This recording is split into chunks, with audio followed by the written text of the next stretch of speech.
One area of challenge that I had at the beginning was to catch on to different types of methodologies, and from there, not only about how do we use the methodology, but also in planning to decide which methodology is best to use, which framework or which methodology is best to use in a certain case, because it's very important first to scope it out correctly and apply the methodology which is most suitable. If we choose a wrong methodology, then one, of course, the client might not trust in us.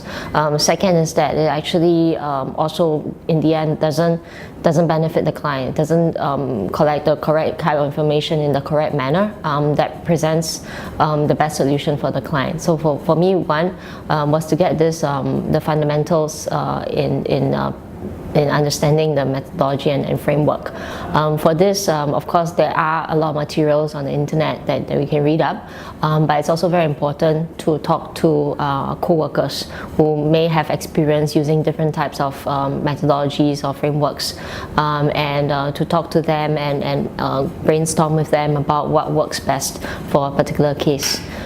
So for me, that was one challenge. The other challenge was in balancing the different stakeholders in a project, because of course we have our, internally we have our own team, we have our own certain type of certain processes that we follow, and then we also must balance with the client who may have one or more stakeholders on their side, who may have different interests, who may have different questions, and we must understand, especially on the client side, what are they trying to look for, who are the different people that are involved in a project.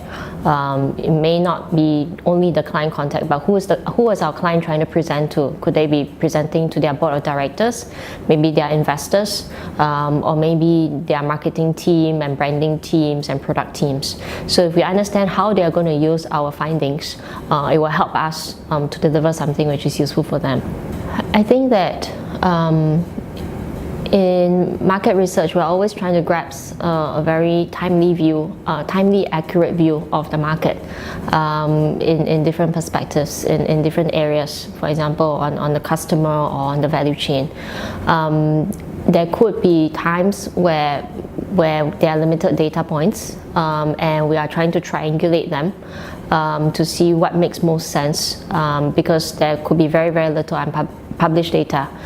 We have to collect everything ourselves firsthand, or we have to try and garner views from experts. So there have been times where, due to very little data on the ground, we have not been able to deliver specific data points that the client wants.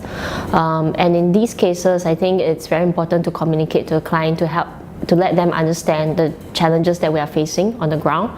Also to let them understand that we have tried different methods. We have tried really a lot. We have put in a lot of effort to think through of different solutions.